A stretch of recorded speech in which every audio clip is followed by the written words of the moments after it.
Now, another reason kung bakit walang ipon ang maraming OFW, and this is really a major reason, kung saan all other reasons actually flows from wrong decisions. Wrong decisions. Minsan nga isang decision lang yun.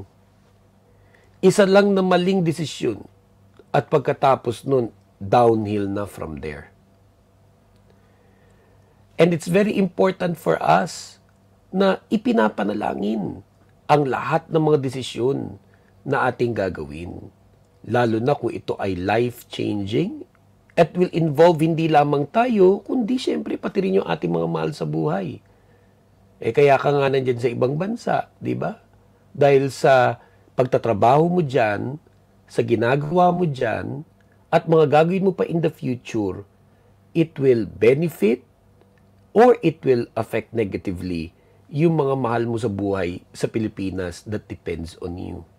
Asawa mo, anak mo, magulang mo, mga kapatid mo. Minsan pa nga kung aktibo ka sa isang church at ministry, affected din ng church at ministry mo doon dahil nakadepend sila sa iyo financially. Isipin mo lagi before making a crucial decision, humingi ka ng guidance sa Panginoon, ipag-pray mo yan. Kasi paano yung tuition fee ng anak mo? Paano yung binabayarang bahay at lupa? Paano yung kalusugan ng kung sino mo mga nakadepend sa iyo? At iba pang mga bagay that are so crucial and important in your life, isipin mo lagi yung ramifications. Isipin mo lagi yung consequences. Isipin mo lagi yung magiging bunga ng iyong magiging desisyon. At kung sino ang mga maapektuhan nito. Marami pang iba at yan iisa-isayin natin pa later. Kaya sabi po sa atin sa James chapter 1 verse 5, if any of you lacks wisdom, you should ask God, who gives generously to all without finding fault, and it will be given to you. Again, James chapter 1 verse 5 says, if any of you lacks wisdom, you should ask God, who gives generously to all without finding fault, and it will be given to you. Humingi tayo ng wisdom sa Panginoon at i-declare natin ito, not another wrong decision. I-declare natin yan, not another wrong decision. Dahil isa sa mga naging maling desisyon ng OFW, kaya rin walang ipon, kasi ikaw ba naman magkaroon ng masyadong maraming obligasyon. Yan ang isa sa dahilan talaga bakit walang ipon ng OFW. Masyadong marami ang kanyang obligasyon. Ayun, in life, talaga namang may mga taong nakadepende sa atin. Pero hindi naman pwedeng masyadong marami. Hindi naman pwedeng lahat na lang oo ka ng oo. You've got to learn to say no. You've got to learn to say no. Sino sa atin dyan ka struggle? Sino sa atin dyan ka talaga mahina? Yung mag-no. Hindi ka talaga magkakaipon, hindi ka talaga magkaka-savings, tatanda ka, o baka pag nag-retire ka, wala talagang natira sa'yo, and worse, walang mag-aasikaso sa'yo, kasi hindi ka natutong mag-say ng no. Meron ka lang dapat na naka-identify, ito yung mga tunay mong obligasyon. Tapos ilan lang dapat sila. Hindi mo pwede akuin silang lahat. Dahil kahit anong gusto mo, kahit gusto mong tulungan silang lahat, the fact remains, limited yung ating resources. And then someone would say, naku, baka magtampo po kasi. Alam nyo, between dun sa magtampo at mapapahamak ka, naku, ang piliin mo na yung magtampo siya kesa mapahamak ka. Kasi yung yes ng yes, yung ako ng ako ng masyadong maraming obligasyon bilang isang OFW ang isa sa dahilan. Hindi lamang kung bakit walang ipon yung OFW, walang savings yung OFW, isa rin yun sa dahilan kung bakit marami sa kanila napahamak. Kung bakit sa kanila lumubog. Kung bakit marami sa kanila hindi na nakaahon. Kaya, for example, when somebody asks me and says, Pastor, si ganito po, may hinihiling sa akin. Si ganito po, may hinihingi sa akin. Ang tanong ko lagi sa kanila, kaya mo ba? Capable ka ba? Pag ang answer ay yes, at ibig sabihin, pag ibinigay mo yung hinihingi niya, hindi naman madadamage yung budget mo. At lalong hindi mo kailangan ni utang yan. Di sige, ibigay at itulong mo yan dun sa humingi sa'yo. Pero kung halimbawa, merong nag-message sa'yo, may naglalambing sa'yo, may hinihiling sa'yo, may inuutang sa'yo, pero it will damage your budget. At baka kailangan, iutang mo pa yan. Alam na alam mo na hindi dapat pag kailangan mong iutang. Alam na alam mo na hindi dapat kung lalo kang malulubog sa utang. Kaya, kung halimbawa, somebody says, Pastor, paano pag hindi ko pinagbigyan? Magtatampo naman. As I've said before, kung between dun sa choice na yan, yung magtatampo siya at napahamak ka, abay piliin mo na yung magtampo siya kaysa mapahamak ka. Kasi pag ikaw'y napahamak at ikaw din ay tuluyan ng lumubog, wala ka na rin magiging silbi sa kanya at sa lahat ng mga nakadepende sa iyo. Kaya hindi talaga pwede yung masyadong maraming obligasyon. At kung merong isang lesson siguro sa dami ng babanggitin natin ngayon, pero siguro kung merong isang gusto ko sanang matandaan nyo lahat ng mabuti, ito, learn to say no. Kailangan yun talaga matutunan yan. Learn to say no. Nagno-no rin naman kayo Hindi nyo lang nasasabi yung no kung kailan dapat yan sinasabi. But learn to say no. In any kind of giving, ito yung turo sa atin sa Bible. Sabi sa Deuteronomy 16:17. Each of you must bring a gift in proportion to the way the Lord your God has blessed you. Again, Deuteronomy 16:17. Each of you must bring a gift in proportion to the way the Lord your God has blessed you.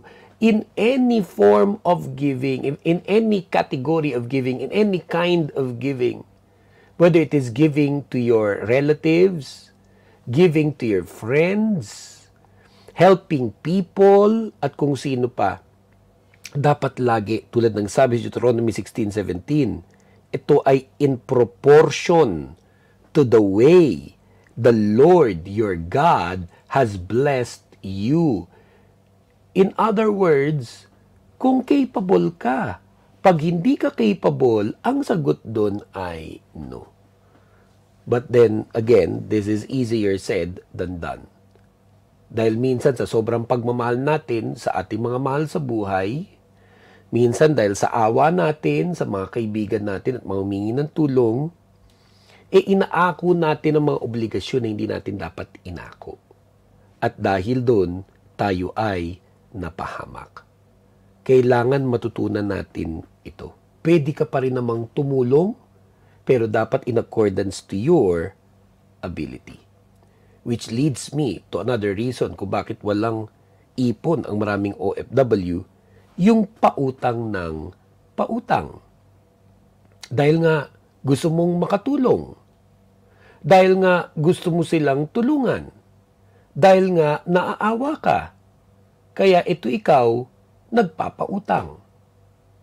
Ngunit para sa akin, kung gusto mo talagang makatulong, whether ito ay iyong mga kamag-anak, kaibigan, kasama sa trabaho, sa bansang yan, kasama sa church, para sa akin, mas mabuti na huwag mo nang pautangin. Ibigay mo na lang yung pwede mong ibigay sa kanya. Hindi mo man kaya ibigay yung inuutang sa yung amount na money. Pero magbigay ka ng kahit paano. At yun na yun ang tunay na tulong. Dahil sa maraming humuutang sa atin, bihira naman dyan ang may kapasidad na mabayaran ka at mabayaran ka agad. Kahit pa yung mga nagsasabing babayaran kita bukas o babayaran kita sa katapusan. Eto, naranasan nyo na yan na may nag-chat sa inyo, nag-message sa inyo, tumawag sa inyo. Pinuntahan kayo mismo sa inyong mga bahay. Tapos ang sabi, uutang ng ganitong amount. Kunyari, 1,000 pesos. Tapos ang sabi sa iyo, huwag kang mag-alala, babayaran din kita bukas or sa Friday or sa katapusan. Marami dong nagsabi na babayaran ka bukas, babayaran ka sa Friday, babayaran ka sa katapusan. Hindi naman nila yun nagawa. At baka pa nga, nung sinasabi nila sa iyo na babayaran ka bukas, babayaran ka sa Friday, o babayaran ka sa katapusan, alam din naman nila na wala silang pambayad sa iyo bukas, sa Friday, sa katapusan. But they have learned to live in such a way na siguro bukas maghahanap na naman siya ng ibang uutangan para maibalik yung sa iyo, o di kaya para mabalik yung nauna pa sa iyo sa pila dahil may nauna pa sa iyo na pinangakuan ng bukas, Friday at katapusan. Tapos mag-aaway lang kayo kasi ite-text mo, i-chat mo, tatawagan mo, pupuntahan mo. Pero mo nagsimula kayo ng maayos. Nung nagmamakaawa sa iyo, naawa ka nga, nagkayakapan kayo, nagkaiyakan pa, tinulungan mo. Kinabukasan dahil hindi nakapagbayad, Friday hindi nakapagbayad, katapusan hindi nagbayad, nagkagalit na kayo. Iba nga nagkamurahan pa, iba nga nagblakan pa. At ang ending nun, masama ka pa. Masama ka pa. Kasi sa nangungutang, ang iniisip lagi niya na pag umutang siya sa iyo, bibigyan mo siya ng leeway na higit dun sa pinangako rin niya kung kailan kanya babayaran. Yun na expectation lagi nung nangungutang. Aminin man nila o hindi, actually, ang pinagpipray nila, sana talaga wag mo na silang pagbayarin. Dahil malamang sa malamang, hindi lang ikaw ang nautangan yan. Marami na yan nautangan na mga kakilala nyo rin. O di kaya mga kakilala niya, may mga tao na sobra na talaga ang pangangailangan sa buhay. Wala na silang ibang paraan para masustain ang sarili nila kundi sa pangungutang sa tao. Hindi mo rin sila matutulungan kung pinapautang mo sila. Mas mabuti pa, bigay mo na lang. Kaya kung limbawa, umutang sa iyo ng 1,000. Kung meron ka nun, bigay mo na lang. Kung halimbawa, wala ka naman nun, ang meron ka lang ay 500, edi 500, bigay mo na lang. Kung wala ka rin 500, ang meron ka 100, edi 100 ibigay mo. Sabihin mo, sorry hindi ko kaya ipautang yung 1,000 at hindi na lang din kita pauutangin, pero pwede kitang bigyan ng 100. Iyon na yan, tulong ko na sa iyan. Yun talaga ang tulong. At kung dumating man yung time na talagang kahit nga 100, wala ka. Lalo na kung pumunta na to sa bahay mo, nandoon na siya.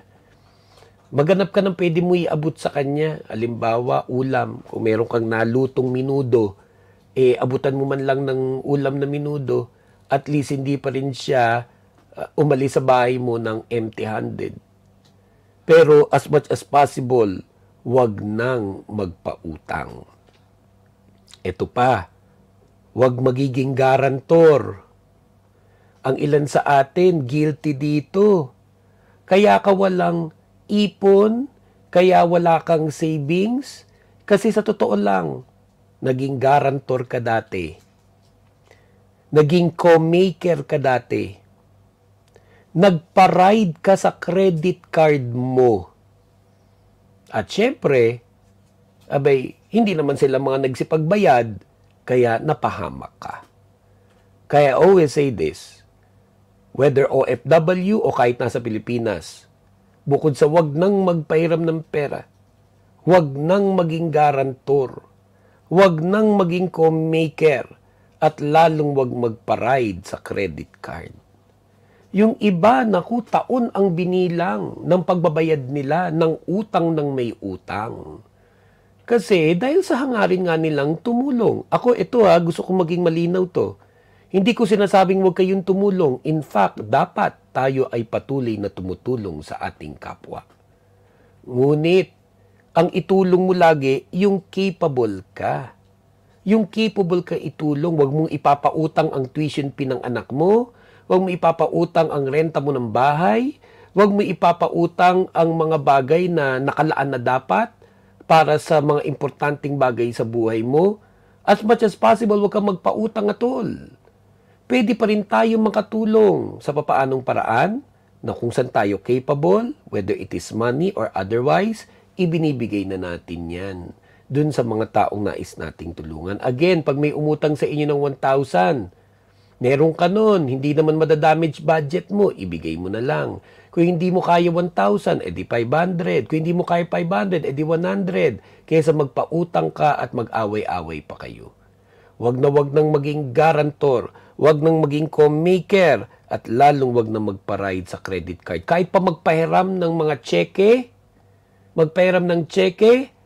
at kahit pa sa Pilipinas, yung pinapagamit mo yung pangalan mo para sa pag-ibig fund, sa pagkuha ng bahay, na wag nating gawin na yan. Yan ang dahilan. Ba't yung iba? Walang savings. Nagbabayad ka ng utang ng may utang. Proverbs 11:15. Whoever puts up security for a stranger will surely suffer. But whoever refuses to shake hands in pledge is safe.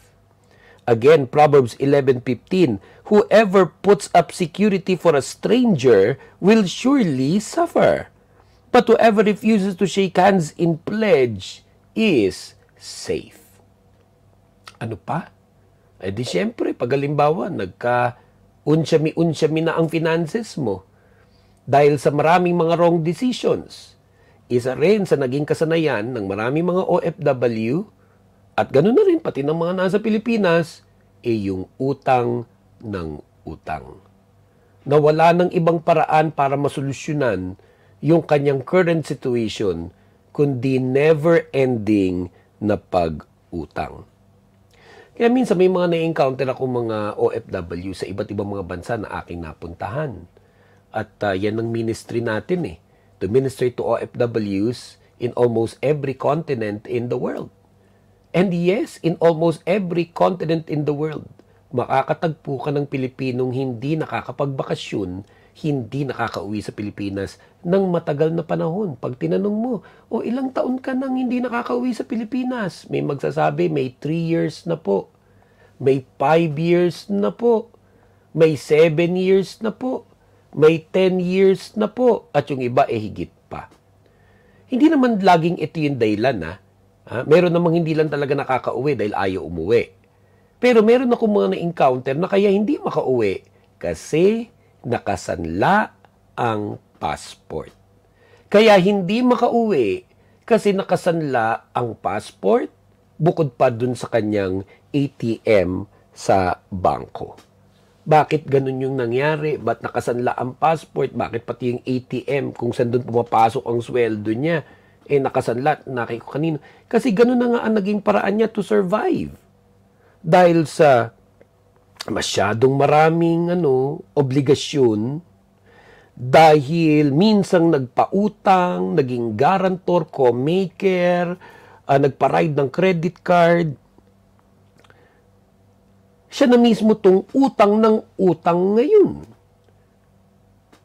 At may mga nagpapautang sa ibang bansa, lalo na mga kabayan, na sige, pautangin ka, bukod sa may interes, mataas ang interes, nasa kanila ang passport mo. Totoo yan. Maraming ganyan abroad, nakasanla ang passport. At nalulungkot ako sa sino mang OFW, sa sino mang Pilipino, nasa ibang bansa, mauna sa Pilipinas, na hindi ma-break yung cycle ng pangungutang. By itself, yung pag-incur ng debts, meron naman talagang mga nag-i-incur ng loans, for instance, for business purposes. Kaya may tinatawag na good debts and bad debts. May mga tao na nag-a-apply ng loan para sa kanyang business. At dahil doon sa pag-approve sa kanya ng bangko nung loan na yun, na-assess nung bangko na may kapasidad kang magbayad. Dahil ito ay ilalaan mo sa iyong negosyo that you will eventually have a return of investment and therefore you'll be able to pay back that loan. Minsan nga dahil good payer ka, o-operang ka pa ng mga additional loans nung bangko na yun. Hindi yun yung ating pinag-uusapan. Ang pinag-uusapan natin dito yung wala ka na talaga ibang naging diskarte sa buhay kundi utang ng utang ng utang. It has now become a trap. It has now become a trap. I remember, merong OFW dito sa Middle East na habag ako doon sa sitwasyon niya. Kaya sabi ko, paano kang nabaon sa ganyang utang? Paintindi mo nga sa akin. May trabaho naman ikaw, pati yung asawa mo may trabaho din. May kumuha ako ng yellow paper. Tapos pinalista ko kung san-san siya may utang, gaano kalaki yung mga utang niya in the last few years that they've been here in the Middle East. Aba, pagkatapos ng isang yellow pad, ano na yun baliktaran na. May pangalawang yellow pad, may pangatlong yellow pad, parang nakalima o 6 o 10 yellow pad yata yun. Without any exaggeration, ganun nila nabaon ang sarili nila sa pagkautang. Kahit pa nga may mga trabaho naman, kahit naman may pareho silang work, they have been in that trap. Na-trap na sila sa ganung klaseng cycle. Sabi sa Proverbs 22 verse 7. Proverbs 22 verse 7, the rich rule over the poor, and the borrower is slave to the lender. Proverbs 22 verse 7, the rich rule over the poor, and the borrower is slave to the lender. Yun talaga ang nangyayari sa taong nababaon sa pagkautang, natatrap sa cycle ng pangungutang, na-enslave. At magstay kayo sa ating video message today. Dahil ako'y nananampalataya na merong paraan. Na may paraan paano mapalaya ang lahat na na-enslave ng cycle of debt. Paano magkaroon ng tao ng financial breakthrough sa kanyang buhay. I pray that you would stay and finish listening to this video message. Kasi nakita ko na yan. Yung pinag-uusapan natin na halos 5, 7, 10 pages ng yellow paper, yung mga pagkautang niya, nila mag-asawa. Praise God ngayon. May financial freedom na yung taong yun. Nakalaya siya mula dun sa initial na naging cycle of debt. Yung debt trap. At bukod po dun, pag halimbawa, syempre, utang na ng utang, malinaw na yung tinatawag na palpak siya sa financial management. Yun talaga yun. Bakit walang ipon yung OFW? Bakit siya nabaon sa utang? Bakit siya na-enslave ng mga utang? Kasi palpak talaga sa financial management. Masakit man tanggapin yan, pero yun talaga yun palpak sa financial management. Hindi marunong mag-budget. Yung simple lang na pagpunta sa grocery. Diba? Kung ano makita, binibili. Doon mo makikita minsan yung mga taong matipid at kahit pa nga yung mga taong kuripot. Kahanga-hanga yan. Yung mga taong nagbabudget, yung mga taong matitipid at kahit pa nga kuripot. Hindi masama yung kuripot, ang masama madamot. Pero yung nagbabudget, nagtitipid yan Yung nagbabudget, nagiging kuripot yan Kasi alam niya kung ano yung meron siya, ano yung papasok, ano yung mga kailangang pagpatunguhan ng pera niya. Alam niya lagi kung ano yung budget, kaya kailangan niya itong i-manage. Marami talaga palpak sa financial management. Kaya dapat yung simpleng pag-grocery, dapat may listahan. Iniisip mo na mabuti, pupunta ako sa supermarket ngayon, ano yung dapat bilhin? Ano yung kailangan bilhin? Hanggang dun lang. Huwag tayo magpadala dyan sa mga discount na yan. Whether sa ibang bansa at kahit sa Pilipinas. Naku, huwag na tayo magpaloko dyan sa mga discount. Isa pa na sa wag na tayo magpauto yung mga Father's Day, Mother's Day, Grandfather's Day, Pet Day, Dog Day, Cat Day. Naku, inimbento lang yan ng mga mall, inimbento lang yan ng mga kumpanya para mahuthutan tayo ng pera, para magpuntahan tayo sa mga restaurant, magbilian tayo sa mga department store, para gumastos tayo. At mamaya pa nga, mabaon na naman sa utang. Bakit? Kasi Happy Father's Day, Happy Mother's Day, Happy Grandfather's Day. We can always celebrate our fathers, our mothers, our grandparents, our children, our dogs, and our cats at kung ano mga special occasion na hindi tayo lumulubog financially. Huwag tayo magpadala sa commercialism, materialism, sa marketing na ginagawa ng maraming mga tao na ang ending, pag pinagpapatulan natin lahat yan, yung mga discount at kung ano-ano pa, ayan, kung bakit wala kang ipon, ba't walang savings ang OFW. It's about time na maging matino tayo sa financial management. Alam nyo, kung meron kayong mga anak, kung meron kayong mga apo, start them young. Mula bata pa lang. Turuan na natin ang mga bata sa tamang financial management. Marami sa atin dun sumablay. We didn't raise our children well concerning money.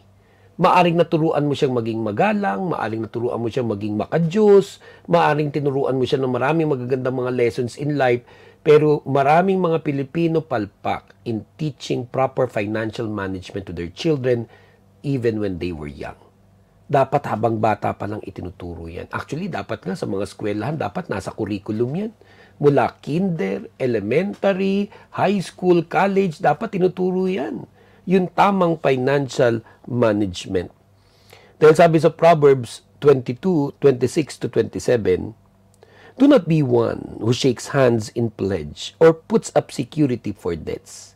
If you lack the means to pay, your very bed will be snatched from under you. Again, Proverbs 22:26-27, do not be one who shakes hands in pledge or puts up security for debts. If you lack the means to pay, your very bed will be snatched from under you. Meron talagang mga tao na marunong sa pera. Meron talagang mga tao na natuto na pagdating sa pera. At hindi pa huli ang lahat. At maaring kaya pinapanood ka ng Lord ng video message na ito. At sana pa nga, i-share niyo ito eventually sa mga kakilala ninyo nang marami tayong matulungan na tumino at umayos pagdating sa paghawak ng pera. Dahil meron pang isa, maraming mga Pilipino palpak sa financial management, walang ipon, walang savings, hindi marunong sa pera kasi napaka maluho. Meron talagang mga maluho. Nauuna kasi yung yabang. Tapos nauso na yung social media. Kaya kung ano yung kung ano mga suot na mga damit, kailangan i-post. Ginagaya itong mga vlogger na mga nasa iba't ibang mga bansa, mga nasa Paris, mga nasa Europe, kaya ganda ng mga kasuotan, mga nasa Korea. Nai-influence tayo nung mga yan eh. Kaya tuloy, kahit wala nang makain, kahit wala nang pan-tuition fee, mabili lang yung mga magagandang sapatos, magagandang mga damit, magagandang mga bag, makapag-post lang ng magandang forma sa social media, yun na yung tagumpay para sa kanya. Pati na rin yung kain ng kain sa labas. Hindi pwede yung kain ng kain sa labas dahil mas magastos yan. Dapat nga yung kain sa labas, minsan lang yan, special occasion. At lalo na pinag-ipunan at may budget. Hindi rin pwede talaga yung kaskas ng credit card. By itself, walang masama na may credit card. In fact, maganda nga na ang mga transactions ginagamit credit card kasi may mga additional points ka na i-earn na later on will be beneficial to you.